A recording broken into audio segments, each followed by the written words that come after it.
री एग्ज़ाम है ज़रूरी। जिन्हें दो वक्त का खाना नसीब नहीं होता, जिन्हें दो वक्त का खाना नसीब नहीं होता, उस पर आप जुर्म करते हो, उस पर आप मनमानी करते हो। माँ बाप के अरमान को पूरा करना है ज़रूरी है यार, इसलिए आज सड़क पर बैठना भी हो गया है हमारी मजबूरी। तो सुन लो यार, री एग्ज़ाम है ज़रूरी। पॉलिटी के आर्टिकल 21 से लेकर ज्योग्राफी के कोल्ड विंटर मानसून हमें पता है। बायोलॉजी के डाइजेस्टिव सिस्टम से लेकर इकोनॉमिक्स के सारे टर्म्स हमें पता है। सबका हमें है ज्ञान यार, पढ़ लिख कर एग्ज़ाम दिया है, फिर भी हम पर जाती हो रही है। आखिर क्यों कर रहे हो हमारे साथ ऐसा? पुलिस और सरकार, आप भी तो हो भगवान के भेजे गए एक मेहमान। मजबूर कर दिया है आपने बैठने पर सड़कों पर। तो अब अगर यही है ज़रूरी तो सुन लीजिए, अब री एग्ज़ाम भी है ज़रूरी। आज हमारा भाई सोनू हमारे बीच नहीं है। वो भी बड़ा होनहार है, फिर भी आज भी किसी भी सरकार को कोई फ़र्क नहीं पड़ता। वो जिंदा था, वो मर गया, किसी को फ़र्क नहीं पड़ता। तो आज मैं बताता हूँ, फ़र्क पड़ा है। किसी के होने और किसी को खोने में फ़र्क पड़ता है। किसी के होने से और किसी के खोने से फ़र्क पड़ता है। आप ये बात जाकर उसके परिवार से पूछिए। तन्हा अकेले रोने से और करवट बदल कर रोने से फ़र्क पड़ता है जनाब, फ़र्क पड़ता है। ये बात आप जाकर उसके माँ बाप से पूछिए। अब हमारा बच्चा तस्वीर में साथ है, तकलीफ़ में नहीं। अब हमारा बच्चा तस्वीर में है, तकलीफ़ में नहीं हमारे साथ। अब फ़र्क पड़ता है जनाब, ये बात आप जाकर उसके माँ बाप से पूछिए। अकेले भटकते कदमों से हर दिन मिलते हैं। अकेले भटकते कदमों से हम हर दिन मिलते हैं। सरकार के सदमों से जी हम डरते हैं। अब फर्क पड़ता है इन चीज़ों से। कमज़ोर होते शरीर से और सरकार आयोग बीपीएससी में ख़त्म होते ज़मीर से। जी हाँ, अब फ़र्क पड़ता है। और कुछ लोगों ने अभ्यर्थियों को, स्टूडेंट्स को, हमारे भाइयों को, हमारी बहनों को नॉन सीरियस कहा था। तो अब ये उनको जवाब है।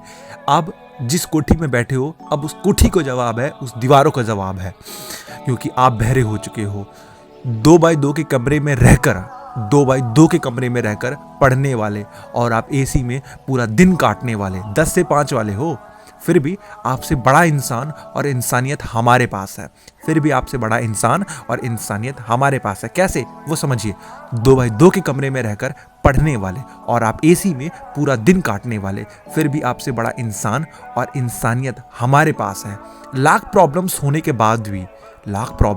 बाद भी, फेल पास होने के बावजूद भी मैंने मुस्कुराते हुए उन स्टूडेंट्स को देखा है। हाँ जी हाँ, 2x2 के कमरे में मैंने आपसे बेहतर इंसान देखा है। हाँ जी हाँ, 2x2 के कमरे में मैंने आपसे बेहतर इंसान देखा है। जेब हल्की होने के बावजूद भी, खाली पेट हो उसके बावजूद भी भारी भारी किताबों को पढ़ते देखा है। उसे स्टूडेंट्स कहते हैं।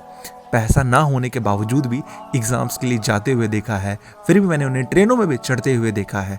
400 किलोमीटर दूर बीपीएससी का सेंटर भेजा था आपने, फिर भी उन्हें मैंने जाते हुए देखा है।